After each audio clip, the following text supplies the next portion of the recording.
देना चाहिए। और हमें मेरी ओपिनियन ऐसा है कि इसमें कोई सीरियस बात करने की जरूरत नहीं होनी चाहिए।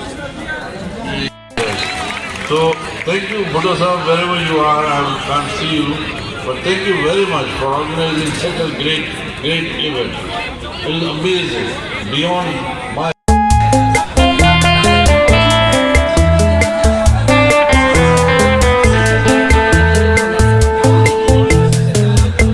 वो चाहते हैं कि मैं एक इंजीनियर बनूं और मुझे कोई शौक ही नहीं है इंजीनियर बनने का। अबे यार, एक तो तेरा वो बाप है, दज्जाल थोड़ी है इतनी के, तू जाके उसको बता सीधा लीडर मेरी तरह।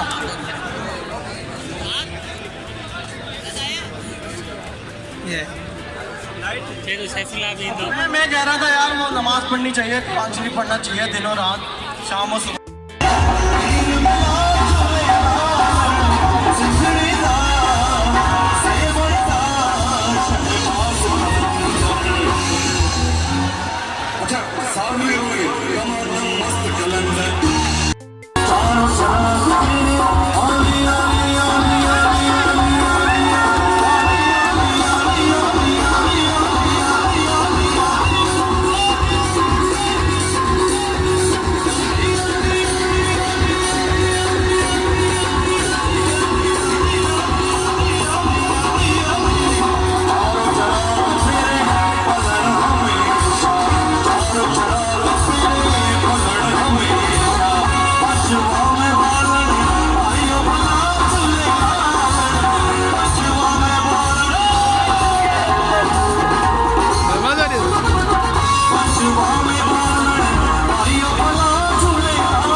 समूरी सोन सिंध सजी सुरहान वो सिंध भिटाई घोट जी आई सिंध